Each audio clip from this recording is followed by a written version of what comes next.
Welcome back to the NLC, and there we go. We have another game, Astralis versus Bifrost. Top 3, fighting it off versus the Danish. Well, Bifrost. Yeah, top 3 versus Danish team. But, oh, touche, I didn't got that one. So this is one of the last opportunities for Astralis to get back on the horse and go into the playoffs. They have been riding that line fairly close. Like every so often, it just says like, you know, one more loss and it's really looking bad for them. They're probably going to be not making playoffs at that point. But they've just about managed to keep it up with a couple of wins here and there. Obviously, that 2-0 week 1 has kind of bolstered them enough to kind of sneak 1 or 2 beyond that. But we can't give you any more slack. One more loss, you're effectively out. I think at this point onward, you're looking to win every single game, because we mentioned now one team, which is Dusty, has moved up to 8 wins. So for you to reach them, technically, Astralis would have to win 4 out of their 5 games. And then still, they're going to be tied with one of these teams. So losing one is just not going to be enough. Tying up is not going to be enough, because then you're not going to be relying on yourself anymore. You're going to have to be reliant on the previous results. At the end of the day, you know, this is an academy team, one of the NLC teams. We know that this is a roster with a lot of eyes on it, with a lot of expectations on it, and they're just not delivering right now. Hey man, they're delivering the same results in both leagues. Okay, but if that's not consistency, what is? For confidence, Cool book is like piercing me from over the desk. I'm scared. But for confidence, to silence the naysayers, this has to be an absolute rocket fuel end of the split, and we haven't seen anything close to that yet. On the other side, Bifrost, they've seen better days, and they have to step up to match their own expectations that they set earlier in the split. Champion Select is on. Let's see what Bifrost are capable of bringing. Is Fury back on the Assassins? I would like to see that one as well. Or do we get to see another Carlson with the Renekton on the top side? The Crocodile, the crazy one. So far, it's only on the bot side. Ben, I wouldn't like to see. It's probably Shikari on the Gwen. He looks very scary. Yeah, don't get him every time he gets this champion. Even though now with the usage of a lot of hull breakers, and Astralis is one of these teams, Carlson is one of these players who will play champion a bit hull breaker. The Gwen is just not as oppressive anymore. Bifrost though, they do ban it themselves, which makes me think what you're looking to be one here. Are you looking to That's be exactly my question. A Graves? Are you looking to be one a Jinx? Because Aphelios, Caitlyn, and Zeri are out the picture. Your other S-tier pick would have to be the Jinx. If she gets banned out, maybe we're looking for a Graves first pick. I think that actually Shikari on Gwen might just be the scariest looking top laner in the whole NLC. No, not that we don't have good top laners elsewhere. You know, you can look at Kryze, look at Jaeger, but with this is such a strange first round set of bans. I love it, finally! Is it Diana? What? It is Nymera! Me when I go old and white haired. Okay, so welcome Ruination me. That's this has got to be some scrim meta. This has got to be. Remember when we talked about some of the weirder drafts from, dare I say it, Singularity? They tend to read the team's nameplate rather than the draft itself and say, look, if they're always going to dive into us, if they mess up, maybe we can pick a Viego or something and punish that dive, get 1 reset and go off of it. But I don't see. Astralis is just not that team though. Astralis is never the team to draft. I don't see it right now. Or the heavy dive, right? Because they haven't necessarily been able to coordinate that. So, okay. Okay, locking in the Jhin here, somebody has to dive in. But, okay, can I? Go for it. Because Odin Duel did justice to that Senatam Kens last time, and they absolutely 2v9 the entire Rift. 2v9 doesn't make sense. 2v8 the entire Rift. What I'll say is that often I try to understand the viewpoint of a team when they do something like an odd first pick like this. I just don't like Viego before you've seen the enemy comp in a lot of ways, and now you have to deal with a Jhin Zillion, which isn't going to get pressured by this 2v2. It's going to scale up into stopping that first kill coming down. I mean, one of the best answers to Viego is something like a Guardian Angel. Well, now you've got a Zillion ult too. I just don't see how a first pick Viego fits as a power pick here. To me here, it looks like Bifrost want to play extremely defensive when it comes to team fights, because I'm seeing a lot of peeling, a lot of Yeah, that's the name tags But on something it. Yeah. that also breaks this up could be a Veiga. We saw how destructive it was to any melee short-range champions that want to walk into you, same as the Viego does, same as the Tamkens. Like, Duel was able to do whatever he wanted on the Tamkens the other day because there wasn't much CC on the opponent team, so he was able to walk in. Now you've got Zillion slows, now you've got Zinza that keeps you at arm's length, and potentially maybe a Veiga that could be locked in for Crest, because we know Crest does play that, and you won't be able to even walk in. I gotta say, do we know that Zillion is going to be played on the bot? Everything is pointing to that, but you can flex it. So the last time I called, I was like, oh, he's into the Gwen, and the Gwen just kind of gets kited for forever and stuff. I mean, Jhin Zillion is a fine 2v2. It's into a 2v2 that you see already. You have full information there.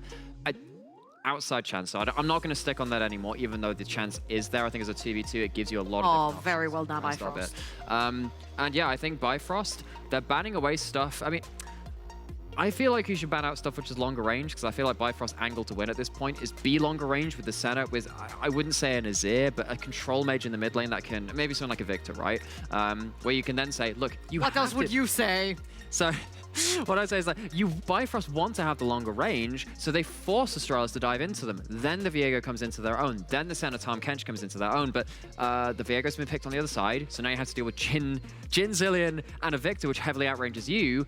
It feels like you're going to be outranged yourself and not going to win in the first pick war because of the Zillion ult. I'm thinking here. I'm looking at Fury, and I'm like, maybe you can go back to the Ari, right? But I'm thinking Sylas, Akali. Sylas could be so strong here because you can choose to steal the Zinza ultimate and be tanky, or the Zillion ultimate and resurrect yourself. Syndra can work as well. Yet again, I'm seeing a lot of peeling, a lot of pull back, pull back, pull back, pull back. And Astralis doesn't necessarily have a hardcore go-in composition to do that too. So I'm seeing so far like a lot of back and forth, a lot of peeling, a lot of protection. What I'm not seeing is heavy engage. Like, who in the world is going to start these fights? Like, the dragon's going to happen. What are you going to... They're like, going to be throwing spells at each other. You have arguably even mid lane. You have losing top lane. You have... Okay, bot lane 2v2 is okay. Like, you don't have super winning early lanes, which is what you've sacrificed your 5v5 for. You then have a Syndra into a Jhin ult. You have a Syndra into a Zillion ult. You've got... I don't see many answers from Bifrost. This has to be entirely win lane win game. It has to be hand stiff. They just need to brutally outplay their opponents because the comp is not screaming green lights to me. And on one side you have Gnar versus I love the Aurelion aspect. It is such a good pick. aspect. You hate to see it when you're playing Gnar, and this is one of the most experienced players versus a rookie that is one of the stars of the team. And I think it is time to pass it over to the casters while waiting for this. And by the way, it's one of the first days that Goldberg did not vote Astralis. I wonder why. Mean? I was going to bring that up because it's unusual that Goldberg betrays his nation. It's What's the going on, first man? time I've ever voted against them. Tragedy.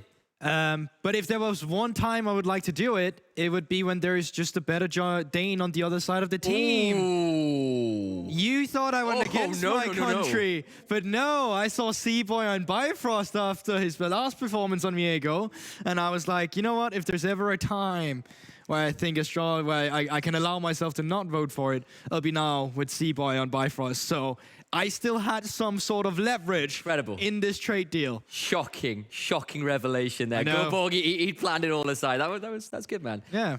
That's what I didn't tell you beforehand. He came to me beforehand. He's like, I'm gonna question you on Astralis. Try me. I did. I concede. That was well riposted, sir. What I will say though is, I personally prefer Astralis' draft, especially when they get Carlson on an Aurelia into an R, which is known for deleting that champion. And this is an interesting narrative point as well, because for the longest time as a weak sider, let's be honest, Carlson have not showed up. He does not do well when he really doesn't get the resources to pull ahead. But if we go back to the most successful week one of Astralis, when he was on the Renekton, when he was facilitated, we were talking about it. He was deathless. He was the one racking up kills. He was diving into the enemy backlines on the Renekton. Like, this is his bread and butter as a champion, as a stylistic. So having that matchup with Irelia into the Gnar, I want to see him get played for. I want to see Chrisberg and Vendel be the bot lane that just absorb pressure. Because there's honestly not going to be much, because it's the exact same role for Odie and Joel, where they're also just kind of chilling. They're kind of just waiting for items, for scaling. It allows C-Boys to play for other lanes or C-Boys to be played for. I think Bifrost's point of attack in this game, in the early game when we speak of that, will be getting priority with Fury into the Victor matchup, because Syndra can't do that.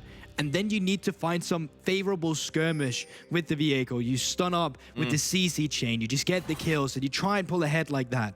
Because I do agree with the desk as well, saying that winning lanes or just like going offside when we get into the teamfight stages, it can be rather difficult playing against the Astralis composition, especially when you get to have a Cillian that just get lanes for free. And I was definitely having a moment of deja vu as we were watching that draft as well. And of course, that wasn't just because Zillion was there, and that's kind of half his deal, is the whole deja vu and seeing people have to die multiple times the same way again. But on day one of this week, or back on the Monday, Bifrost ran the Senna, the Tahm Kench, the Viego into Veneer and got the win off it. They also had the Ahri and a Camille for Shikari at that point, though, while Fury hovered the Ahri, didn't lock it in. So it's clearly a combo, these three champions, that Bifrost feel very comfortable on. C-Boy had a phenomenal Viego game at that point, so maybe there's something they know or feel comfortable with this draft that we're not necessarily seeing as yet, but I think it's also comfort. Like, it goes down to, once again, what's have worked out in Scrim. We know they've already played this composition. Them playing it now again just means, like, yes, this is something they've practiced in the past. First picking the Viego here, I think it is just that comfort from the side of C-Boy as well, of this champion. You don't want to show too many cards already this early in the draft. If you first pick Senna, it's doable, but it kind of tells the story already that you want to play topside, although Astralis was on red side, so they still just waited it out so they could get that counter pick for Carlson on 5. And in fairness, when Bifrost have looked at their best, it's often been when C-Boy has been looking really excellent on the Pixie Bing. I'm thinking of the Poppy game he had into X7 to get the win for Bifrost that really put them on the radar earlier on in the split. And sometimes when he's been a bit quieter, Bifrost have looked a little bit more shaky. Same honestly for Odie and Duel. When they've not managed to get the rolls going, it's been a bit tougher. Now, tracking up the early junglers here are that Taxa has pathed off towards the top side, C-Boy pathed out down towards the bot side. C-Boy could have tried to look for a gank, but quite honestly, the bot lane of Astralis should know that he's made his way down there. Taxa skipped camps to try and see if he could find a favorable gank timer on Shikari, was not able to do so, and therefore has now to go back, pilot a little backpedal rather, a little bit, to make sure that the camps goes to level 2 after he's slain them. Absolutely. We'll need to keep our eyes on that. Does get the clear done, but we'll keep our eyes on those experience points. Working up towards top side. What do you know? Irelia into Gnar, very volatile matchup, and Carlson with the fully stacked passive. Maybe look for somebody, look at Taxa. It's a good read so far from C-Boy, because look at the wave state right now. It's Shikari with a slow push into Carlson. Taxa, though, know that Shikari needs to step up as well, so let's see how this one plays out. He's there, he's got the Spectral Morph, but Taxa's around, it's a counter gank on the counter gank. C-Boy taken very low, flashing away, but still gets stunned up by the flawless duet. They both got Conqueror. Carlson gets the W of First Blood, but there's no reset available because, of course, the jungler has died. Shikari trying to trade back best he can. Carlson into the bush, can't quite get on top of the Gnar, and it will be the 1-for-1, but it is Irelia that gets the First Blood, and therefore with the slight advantage. Bot side, remember this is how it played out the last time. Duel loves to be so aggressive with those abyssal dives. It might not be the Tahm Kench of old, but Duel loves to play that one face first. Now, I'm just curious here, Carsten. Barely any mana. Shikari almost reaching Mecca. There's no flash. I think he's in trouble. I think he's just done. Surely there's no way out. He's dead.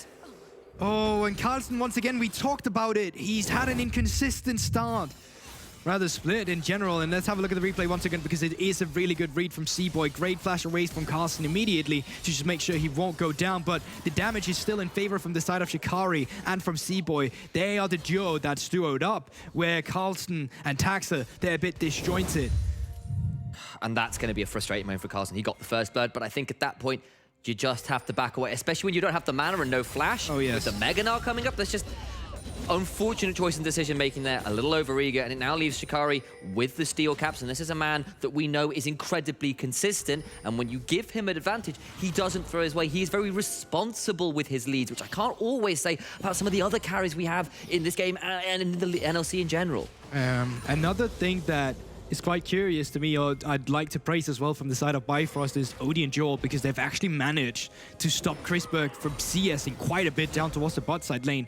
Staying even as a Tahm Kench into a range of the Jhin and going against the Cillian as well, it shouldn't really happen. But they've made sure to force them away greatly with Odie's pressure in lane, and just made sure to body block with Joel, absorb the damage with the thick skin, so Chrisberg just can't step up and CS with a deathly flourish every time towards the canyon. Now off towards the top side, flash still available for Shikari. Vanguard's Edge is going to go straight back onto Cosmo, but he gets Nard away. Shikari has got the mini Nard, so the speed up there with the Hyper Proc is available, and he just gets to walk away. He's so clean. It was a nice attempt by Carlsen, but just not quite synced up. And Carlsen can freeze the wave outside of the turret, which would be great considering his jungler is on the opposite end of the map. But this could also be Astralis diving too far forward with their bot laners. Tried to make that work, couldn't quite get the combo off this time, and Odie takes a bit of a chunk. It's the heal that is popped, but of course, Chrisberg down the flash right now. Does need to be a bit wary as Wendell nowhere near a level 6. There is the Spectral Maw, but a time warp slows C-Boy down to a crawl and will allow Astralis spot lane to escape, but they are losing so much because of it. That's a lot of XP. It is, and like right now, you wouldn't mind losing if your top laner was doing the exact same thing to Shikari right now, but the fact is he's just not. Shikari's been outplaying the matchup in the top side of the map. Now down towards the bottom side, you're still taking heavy poke. C-Boy could have still stayed around as well for this one. And even when he's not, you can still see it. Chrisberg, Vendel, they're pushed so far back by the poke of Odie. And this is not a lane I tend to consider. Yeah, they're going to take towers super quickly. Senna was notorious back when turret players first came in for being an awful champion to flip Herald over, because you would stay bot and Aphelios would go to take the Herald, and Senna could take half a play, just couldn't match up. And despite that, they're playing it so well. They played it so well on Monday as well. Remember the 2v1 double kill from Duel on the Tahm Kench? Exactly, and now attacks are just around in terms of dive would be coming through, and it does come through. Joel. He's going to try and get it anyway. That's going to be so much damage from the Ignite. I think he just gets it. He'll die in trade, but that's just a statement. Yeah, carry for carry down towards the bot side there. Joel picking up a kill for himself, and Taxa, a good read on the potential dive here, but once again, Bifrost, they're not falling behind. Quite on the contrary. They're actually still ahead right now. Yeah, it turns out when I'll think about how to phrase that one a little bit better in a second, as we've got a fight going on instead, as Wendell does force a flash out at Odie. Yes, Duel just managing to dive in on top of Chrisberg there, did such a good job. But now they have the vision of Taxa, they have the priority of the mid lane, they have the priority of the top side in the side of Bifrost, and with this, C-Boy should just be able to start up the Herald for himself. Joel even out roaming. Press did spot Duel coming on over as well there, so just not have to burn anything. Throws out the Rammus, okay. Gets to back out, and C-Boy free to start up the Herald. No contest, no one's come over, and there it is, easy as you like. Just like that, didn't even have to move up your bot laner. Yes, you had Joel in the mid lane, but with all the pressure coming through from the solo lanes of Bifrost, it's just as easy as it can get from the side of C-Boy. And this is an interesting Herald, because you don't really have that great carry on the roster right now that you just want to say, all right, let's get you ahead. So you can just be using this one for the mid lane as well to just set up that pressure where it becomes easier taking down the sides later with a low HP turret in the mid lane. They can certainly look to do it. They've certainly got the tools to do it. Syndra plus Viego is enough CC to make Victor's life quite difficult. I mean, if you can combo that into the tower afterwards, it's a nice play, and it's a pretty standard one in the current map. And have a look at this. 4 ranged minions right outside of your turret. Bifrost has stacked them up. Means that it's just a freeze right now from the side of Shikari. So Carlsen, he needs Taxa to break this freeze. They're not necessarily just going for gank here. They just need to crash the lane so Carlsen can get a decent back put. Shikari, he's relentless. Now with these 3, I'm not too sure it's going to stay at 3. It's just due to the fact one of them is a little bit low. But Carlsen, he's still going to be forced to recall here. Shikari almost got TP up and available soon as well. Match with Carlsen can just push this lane in, and Carlsen once again is just going to lose a wave. I imagine he could probably turn that into a slow push as well. And if he can manage his Narbar, it's about a minute until this next dragon. Carlsen won't want to give up that wave. He's not got the teleport. It should mean that there's a free opportunity to both pressure this bot side as they've got the Herald.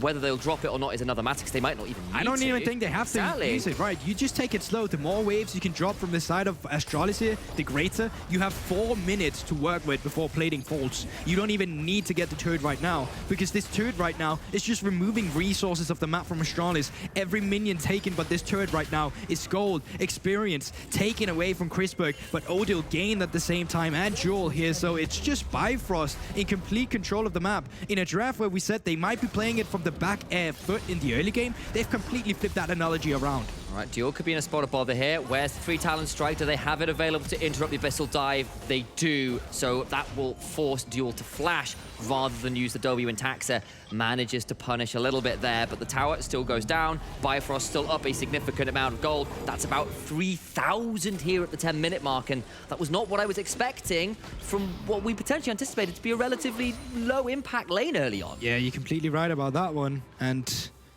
I mean, you do still have members to play for from the side of Astralis. Crest can be scary, creating ground around him. The problem is that he's going to be having a hard time stepping up to a Cinder, stepping up to... Well, I say stepping up to the center, but the fact of the matter is that that's going to be a Tahm Kench in front of that center, who's ready to gobble her up and just give her that insane amount of shield. With the way Duel's been playing, it's more like he's going to dive straight onto you. You stare into the abyss, and the Abyssal Dive stares right back. We saw it Monday, right? He just dived into the enemy team. Trouble was mentioning it as well. There were 2 versus 9. Wait, sorry, that was Trouble saying there were 2 versus 8. And they were just completely taking over that game. Blade of the Ruin King completed for C-Boy. Very appropriate, really, considering the champion has the ability name as well. Of course, Q is the name of the Blade of the Ruin King, so synergizing up there, at least lore-wise, we appreciate it. And looking like C-Boy, not a huge amount of time left with that Herald, so I think it'll just be dropped off. It's going to be now, for sure. You're completely right about that. And they're going to get a hold of this one. OD's here for even more gold, and there's nothing Carlson can do to stop this. And another lane that should have been a counter lane, not going to plan. Hullbreak is complete. Tower falls down. Bifrost extending this gold by up to 5,000 at this point. It looks sad for Astralis right now, because even when they're coming through with their rotations, they're just responding. Nothing is gained on the map. Wherever Bifrost is dictating the next play to be, Astralis isn't finding a crossbar. Astralis isn't finding plays down at the bot side right now. They're responding to a play that they're just essentially losing out on once again, and 13 minutes into the game, 4K gold lead right now. Irelia behind, definitely not what you wanted to see. The Victor behind as well. Yeah, we did expect that coming through from the laning phase. Tahm Kench more gold than the Jhin at this point. Yeah. It's crazy. Every member at Bifrost right now is just showing up. And it's difficult once again for Astralis to play Thor. And if Astralis still want to consider playoffs, they need to make up 3 games on the very minimum. Riddle are currently the team that are kind of locking out or playing gatekeeper for the bottom spots. You need to get to 7 wins. You are currently on 4. You have got 5 games to make that difference up, and you need to hope Riddle don't win too many more games. That is a problematic situation. Most definitely is. And I mean, they still have to deal with this problematic situation before they start dealing with the forthcoming ones. And you can see the movement right now from Bifrost on the map as well, who's already played this phenomenally. They're taking care of all the outer turret first. They can now push in the sides, then gather around the mid lane if that's what they're looking for, and just wait for the response once again from Astralis. When you push out the bot side, they'll have to move on members from Astralis right now, as you can see. When that happens, you can push Fury back towards the mid lane. Sure. And then when the wave has been pushed back by Astralis, well, that's the timer window from Fury. He's just going to move back down towards the bot side. So it's the fact that Bifrost right now, on every lane, gets to play the dictating part of the wave push. Yeah, and the waves are crashing, and it's Shikari with a hull breaker to make sure that Astralis will be left floundering against the reefs that Bifrost are putting up. And with a Thornmail, with steel caps, with hull breaker, this counter matchup is like, it cannot do anything anymore. But have a look at it, right? Take a look at Fury right now. He's doing exactly what we just talked about, right? Pushed in the bot side. Now the stack came in through the bottom side. Is he going to miss any minions? Maybe one, but that's all he missed for that rotation. But it's the fact they keep moving pressure around that Astralis has to respond to, and it's this push that's coming through from Bifrost all the time that they need to break somehow.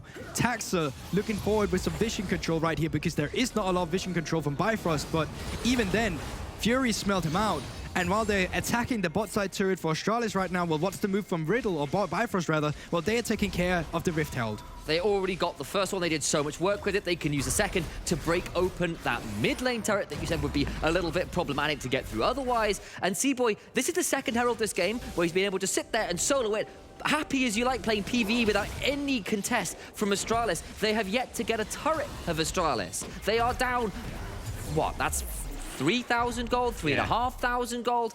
That is a vast discrepancy right now into a composition that feels like it scales pretty well, especially because you've got the Senna ahead and scales super well. And right, you can use this Herald in the mid lane. You can even move it up towards the inner turret on the top side as well. There's so many possibilities for Bifrost because inevitably it looks like Astralis will crumble under the pressure, but if you take care of this mid lane turret first, taking care of the inner turrets and the side lane is going to be even easier afterwards, because then you can use the movement we just saw from Fury in the bot side in the mid lane instead. You push in the mid lane, then you move to a side lane and collapse on a lane that's so easy to dive, because there's just, you're trapped against a wall. There's not a lot of movement for anyone who's defending an inner turret in a side lane.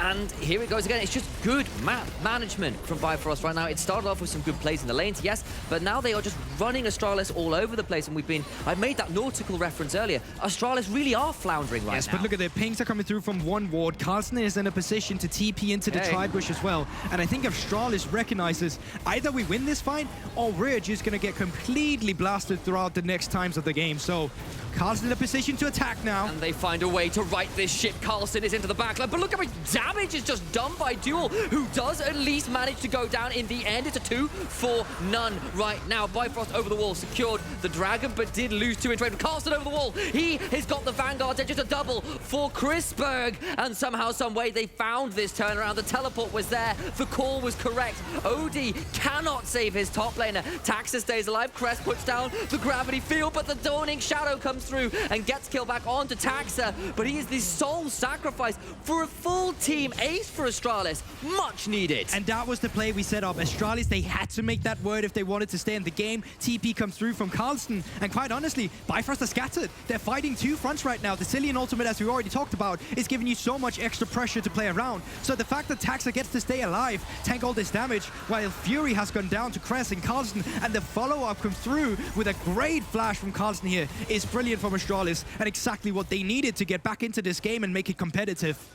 And that is going to be a mark of frustration for Bifrost. They had such a clean early game, but that mistake loses them all of the control they had, so much of the gold lead, and it brings Astralis back into it. And that was so much better around an objective where we have consistently criticized them through the split. Their dragon setups, their dragon fights have often lost them games. They have, and this time around they had to come through from some black backline access. They found it, but how many times are they going to find that? Because, oh, okay, let's see. They found Vendel here to start. That's a good use there. Time Warp is used to get him to run away. C-Boy will get rooted in trades. There's not going to be much room to chase. After that, Zillion will have to back. And the one thing Astralis don't have in a great deal is easy ways to face check, as Fury will take a hefty Chaos with it. Great movement from Crest. He's trying to bait it, but it will be the 1v1 solo kill. Fury tried to bait it and got deleted in play instead. Taxa now might have gone too deep. There's a Devour through.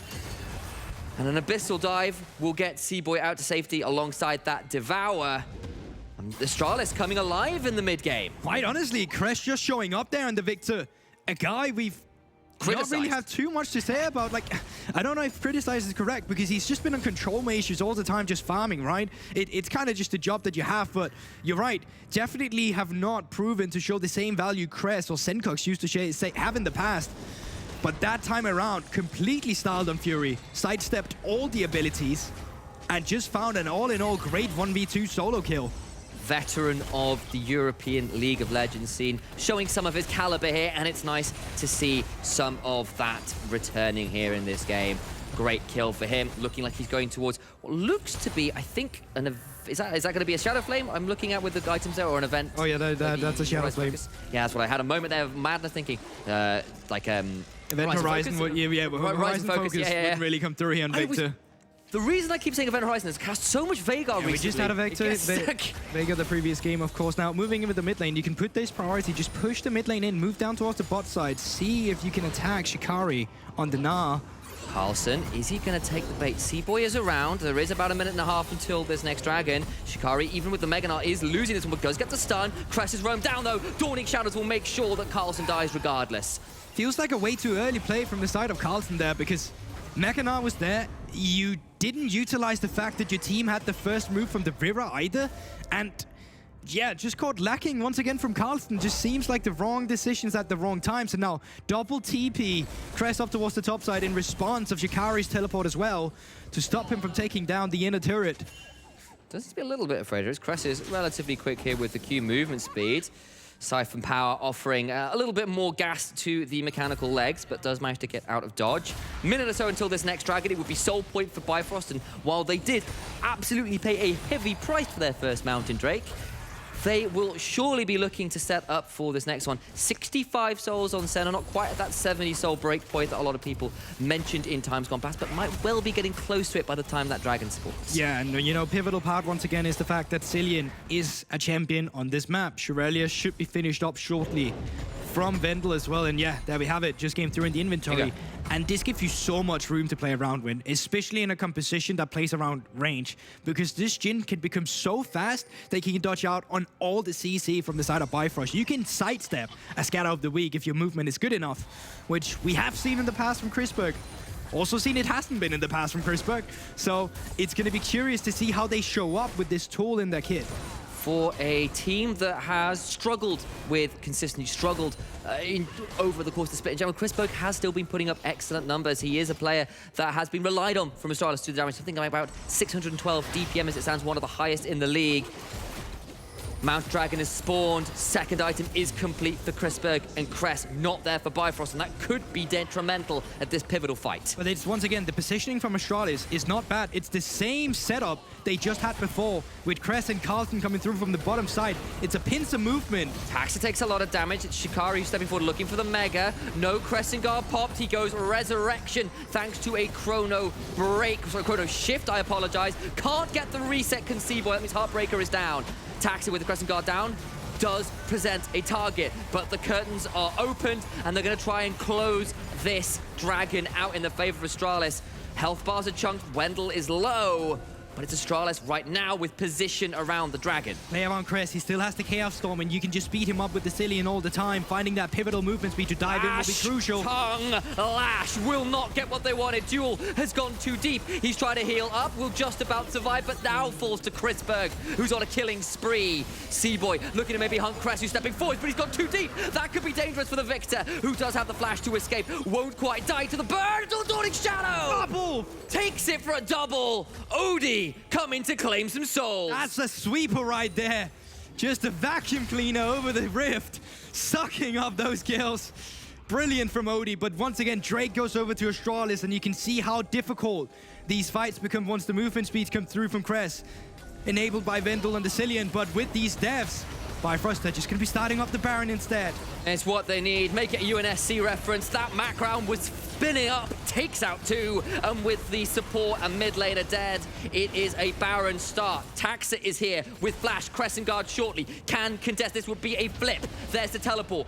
Baron has not started to reset until just now, and they'll take that teleport as a win and force a flash out of Chrisberg, and Bifrost will take those as the reward and back out. We've got the replay to see how this started, because the flash from Duel may be a little overeager. It may be a little overeager, but it's also a great ultimate from Crest that just zones Fury away from the fight, and it makes sure that Vendel can stay alive even after Flash Tongueless. Crest then stepping too forward, getting too greedy from Shikari, but great positioning from Seaboy, who's put himself in a great spot through the fog of war. And then this, I mean, it's just great here. Vendel tries to save him with the movement speed. Flash was even up and available for him, decided not to use it, and just falls in that instance. Chrisberg has got Gale Force, so will be okay without the flash.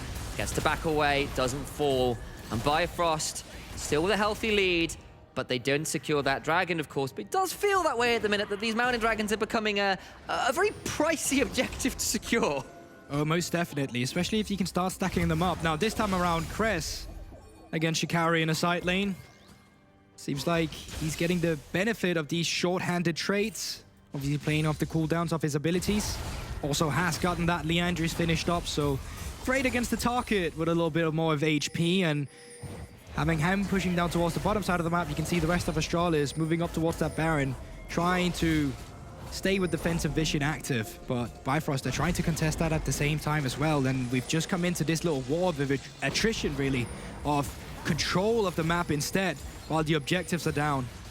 Now, my knowledge might be a little outdated here, but I believe 80 souls is another range increase point for Senna, getting to be increasingly difficult to get on top of. Carlson, though, has managed to even up a lot of the early deficits, now at 2 items, up in CS, is a side lane threat again legitimately.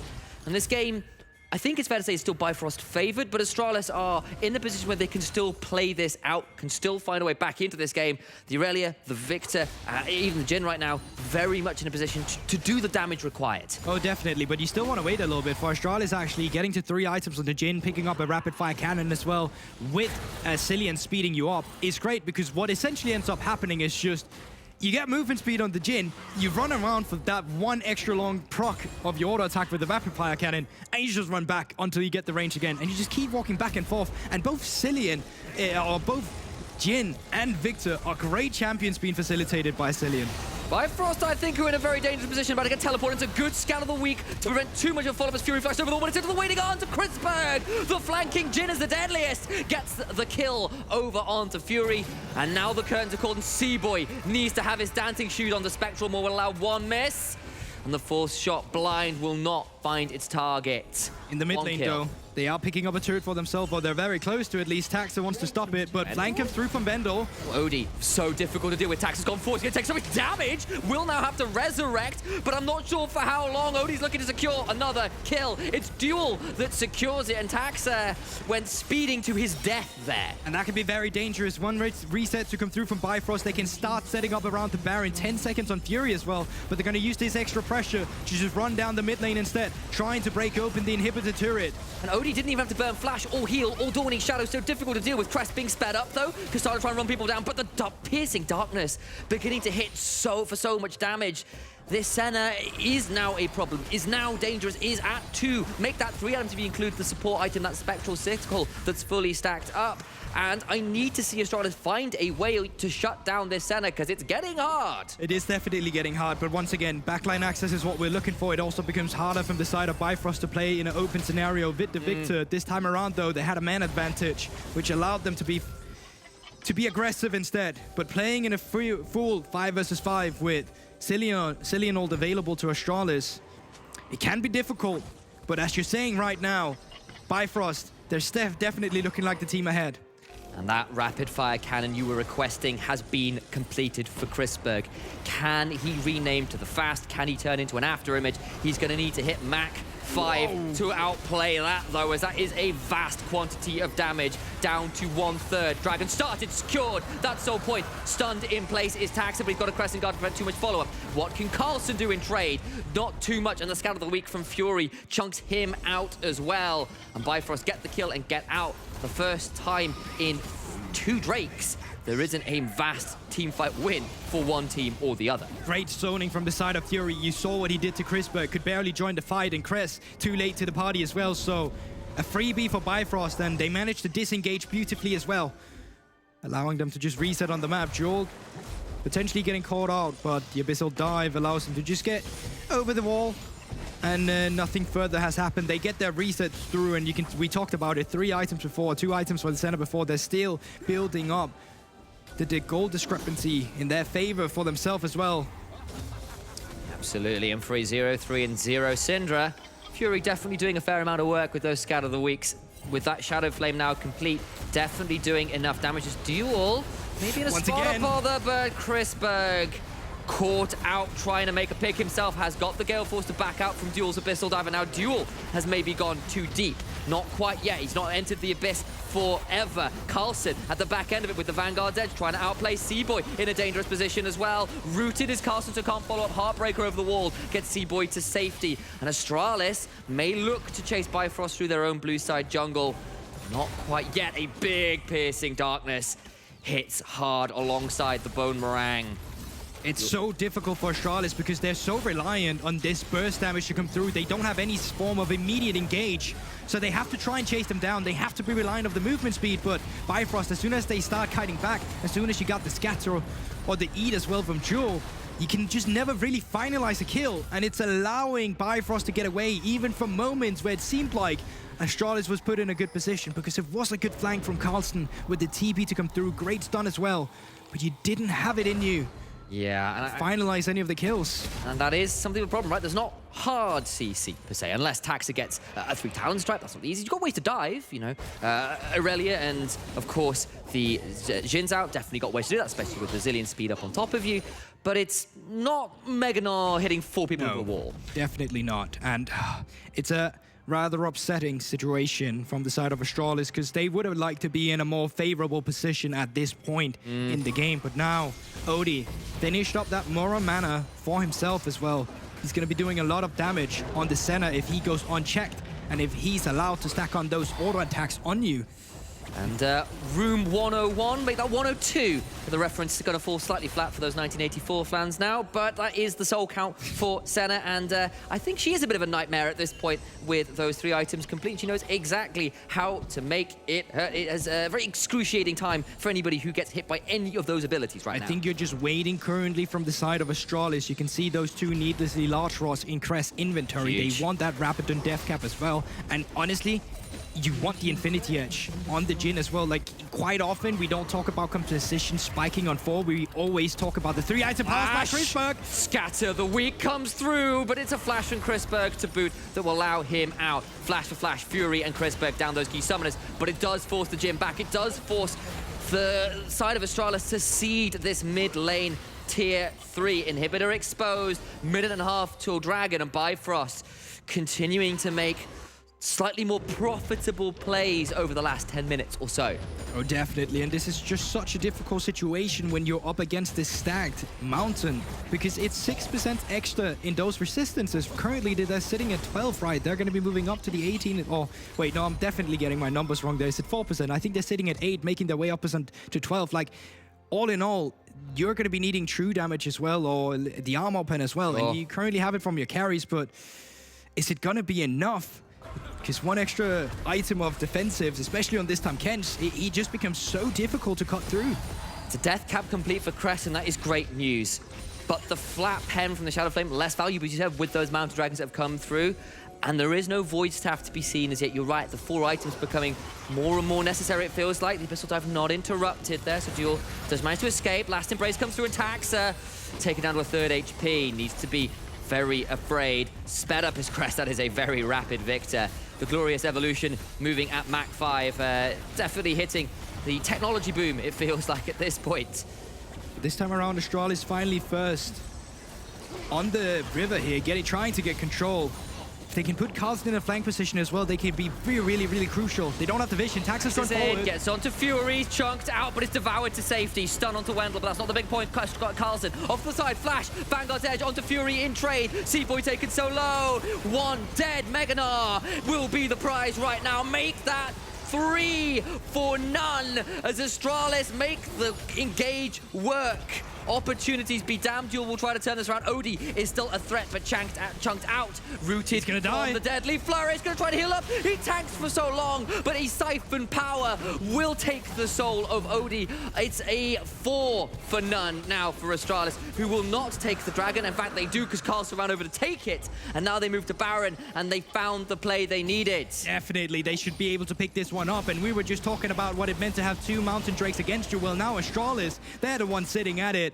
And that's just definitely gonna put yourself in a greatest position when you start team fighting as well. Carlson, speaking of fighting, just goes down on Jewel right now. He can keep tanking for a long time. The stun eventually comes through there with the tongue lash and the passive. Gonna get as much done with the acquired taste as he can. Now Carlson needs to think about how dangerous he's been there. He's got the thick skin, and now he's in trouble. Does not have flash, does have Vanguard's Edge, can look to outplay, but it will be a 3v1 until Wendell comes over. Does he have the chrono shift? Does, but that is now burnt. Wendell with no mana needs to be in a dangerous possession. That will be a missed Mega Knight into the wall. The turnaround's coming through. Duel still here, still tanking. Crest gets pushed away by the Scout of the Week. Fury 0-4 and 0 has been struggling in this game, healed by the piercing darkness. And Carlson survives everything in the kitchen sink that Bifrost throw at him. Yeah, that's actually incredible that Carlson manages to stay alive in that. But let's have a look at the team fight that decided it for Astralis.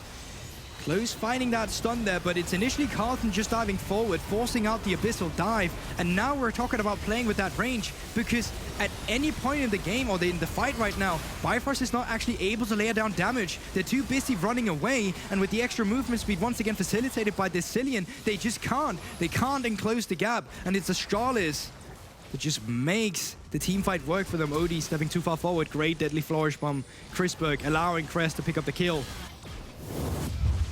Awesome stuff from Astralis. They found 2 of those incredible fights now around the Dragons. They'll need to potentially pick up some more. It's earned them a gold lead, I think, for the first time this game. That was sole point. And now with this Baron, they need to see what they can do to try and cement the lead they have. This is where it starts becoming fun, having that Jhin Cillian. Oh, yes. Because now the Infinity Edge has come through. Your 4 items. You walk up and get a 4th shot in that rapid-fire cannon, they're down to half HP. The amount of damage that you're able to pull out there is absolutely insane.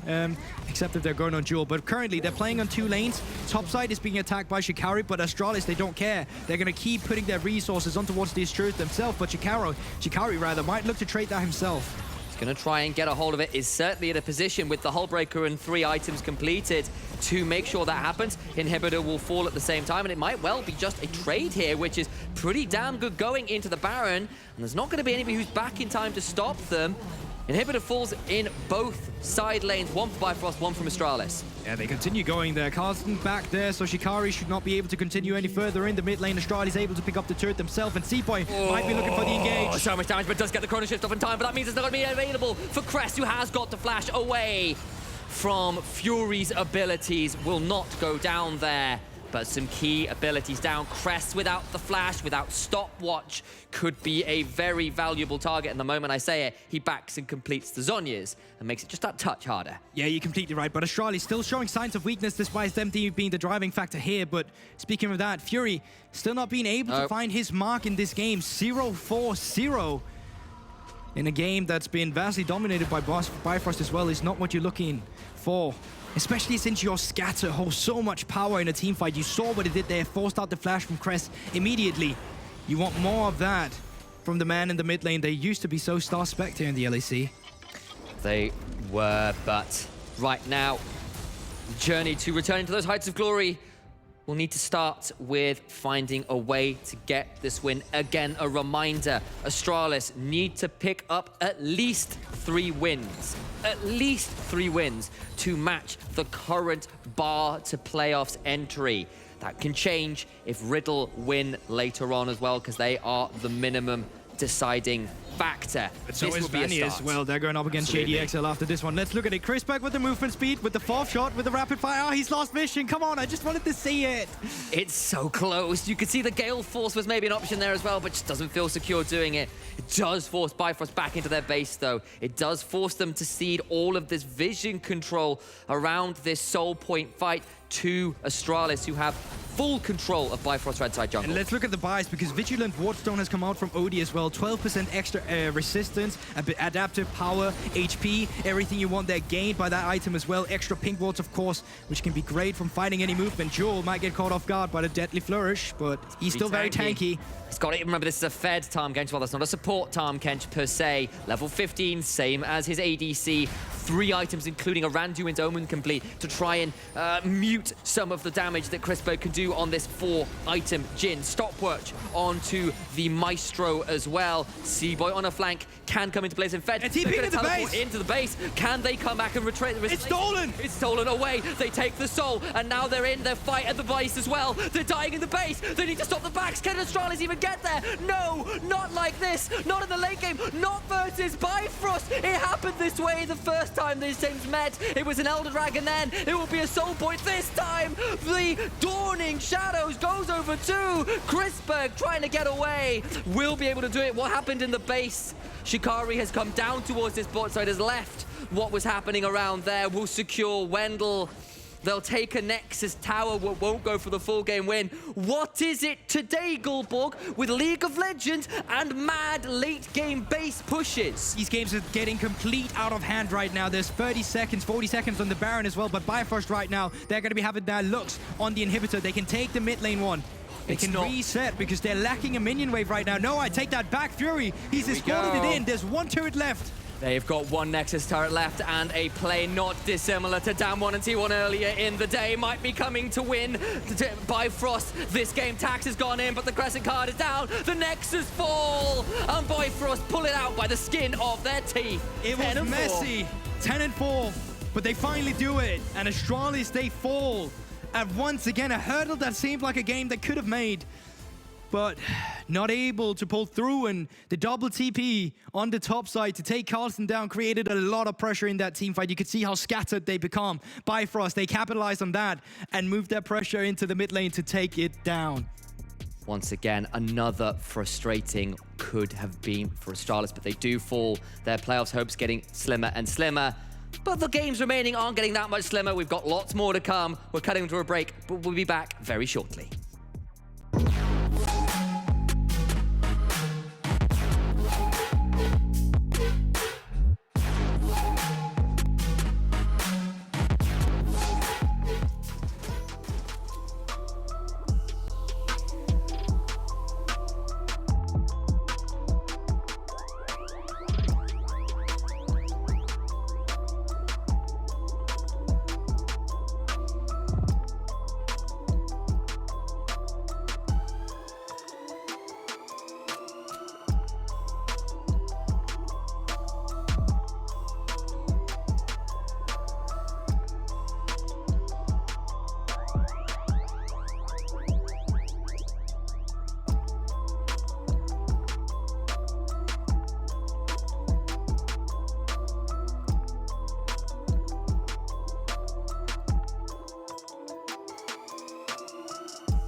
Welcome back to the NLC, and this was such a close game, but at the end, it was Hellbreaker taking the game. Oh no, Bifrost, by the way, I'm just saying. The Gnar pick actually pulling it off at the end of the game. Just as Treble was saying on the green room, Gnar was capable of taking the inhibitor at the same speed as 4 players from Astralis on the other side, on the bot side. So this is another victory for Bifrost, putting them even closer to the top of the standings, while Astralis are now running on fumes. They cannot lose another game. They're getting really close to getting out of the playoffs. But before we move any further, we should look into Bifrost. And today, I have the pleasure to meet Mitchell. I think it's Mitchell. Are you there? Yeah, I'm here. Hi, everyone. Hello, pleasure to meet you. Finally, how you doing? I'm fine. I'm fine. A bit stressed. Why? It was way closer than it should have been, I think. But I mean, draft was hard. I think draft was a bit favored to them. So yeah, it got a bit stressed in the end. It was really, really close. Let's be honest, it was really, really close. But tell me, the Gnar pick versus the Irelia. Obviously, the Hullbreaker helped a lot because usually, oh, there he is. Hello. Because usually it's supposed to go to the, oh my. Love it. It's supposed to go for the Irelia, but Gnar was capable of pulling it off. Why do you feel that happened? I mean, I think Hullbreaker is just giga broken. The item itself, and especially on Gnar. And I think at the end we didn't have like I think we like understood that we can't really win team fights 5v5. So we just said, okay, let's go split push and let's try to backdoor and like try something there. Also, trying something different. You're the first team on the NLC that actually makes the Sin, Tom Kent work. Nobody was able to pull it off, and you guys are doing it for the second time in a row. Is this something that you guys have been practicing on the scrims, or is this something you guys are pulling off just on the pro play? Yeah, I mean, I could say no that we expected Astralis to not be that good, so we just didn't try to show anything. But that's just a joke. So, I mean, like, Ode is a really good Senna, and we practice it a lot in scrims. But I mean, they also like banned literally every hyper carry. So Senna Tamkan is really good here. I think also into Jin it's fine since he has like troubles dealing with Tam. Now I'm going to look into the entire team and the way you guys are playing. You guys are on the top of the standings, secure to the playoffs. If I'm not mistaken, it would have to take a miracle for you guys not to be at the playoffs right now. How do you feel about the team? I know the team is feeling good, but what about you? How do you feel about the roster, the way they're playing? Do you feel comfortable with Bifrost going into the playoffs? I mean, if I look at the game today, I think it was a great early game, like really good macro, and we definitely improved on this. But we need to step up so much more to beat XL and X7 in best of fives. So right now, I mean, we are secured playoffs. I mean, we are just looking to improve. Like for us, it's just like giving everything we can in the practice and every match, and then moving forward to reach our final form in playoffs. So I think I'm confident that we will make it. We have the talent and the players for sure, 100%, but we need to make it work, and therefore we need a few more weeks of practice, but we have those, obviously. That is such a good mentality. Like, okay, I know we're locked in on the playoffs. We still have a lot to work. So let's give it all, put the gas pedal to the metal, and now going to look into the playoffs. Thank you so much for the interview. It was a pleasure to meet you finally. And good luck. I can't wait to see Bifrost on the playoffs. Thanks for having me. Und Grüße an Justus. Thank you so much. Have a nice one. And there we go. Bifrost are still looking to get better, to improve, and this is such a good mentality. Just looking into the future and how can we be better? I know we are in the playoffs, but how can we improve? We have a long way to go until we are capable of destroying X7. JDXL, they were the only team actually taking X7 into a defeat, so obviously, they know they have what they need, but they still need to work to be the best team. But now, looking into the other side, Astralis side, Dombi is with me, and I know we have a lot to talk about. It's not going to be an easy conversation, man. Hello. Oh. Hey, man.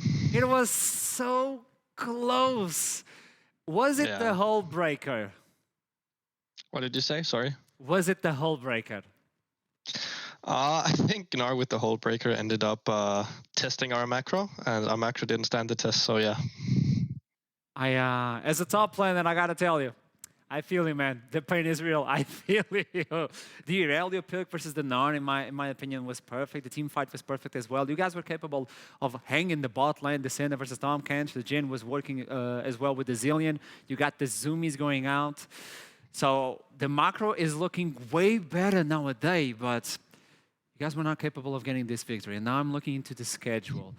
Your schedule is one of the toughest to end the split. Yeah, it is. I think this schedule is hard for us, and we need to win everything to make playoffs, right? Yes. And even by then, it's not even ours to decide fully, I think. At this point, I think we had to win all 5 for us to decide on our own. And like it just shows like we're playing all the playoff teams right now, And I think if we beat them, we deserve it. If we don't deserve it. It's easy as that. Okay, it's a good way to look into it, but it's not easy on your position, but also for the players. And one thing that I want to focus is, because it's really baffling in my opinion, the way that you guys put the top line like the last pick, getting the Irelia, obviously looking into, again, the rookie, the playmaker. And I was looking into the questionnaire, and funnily enough, every single player on the question, what is the biggest surprise on the team, everybody answered the same thing, like the top player's age. Every single player was talking about that. But still, you guys believe that he's capable of being the carry, right? You think it's just too much pressure for the top lane, or do you think he's fine with that? I think Carl is fine with it. I think ultimately it's also about how we play around it as a team. And I think Carl during the split has really shown that he's capable of playing like both the weak side and the strong side. I know that means different things to different people, but as you saw, like Monday where he played Camille into Poppy, which is a counter matchup, he solo killed him. And like today as well, he did fine, I think. He could have done better, but we still have a lot of faith in him. And I think this is his first split ever in the ERL. He's only 16, like he was 25 days older than the threshold for playing ERL, right? So this guy has a lot of time to grow. He has a lot of potential, and I really believe in him, and so does the team. Probably that is a sentence that I can use to tell you something. Even if Astralis are not capable of getting playoffs this split, let's be honest, the team has a lot to explore, to evolve as well, and who knows what's going to happen on the summer split. This is a team that I'm looking into the future, and I know is going to bear fruit. So good luck on the next games. It's always a pleasure to have you, man. I wish I could have more time to talk with you. I have a lot of questions, but good luck for the next games, and let's see what happens into the playoffs, man. Thank you, man. It was a pleasure. Always, man. And there we go. It's the end of this game. Astralis almost took it up, but it was Bifrost in the end to get another victory and put themselves at the top of the standings. But coming up, you know what's coming up. It is Vanir versus JDXL. And for the first time, Trouble didn't vote JDXL. What does this mean? I don't know, but I'll tell you after this short break. I'll see you soon. Let's go.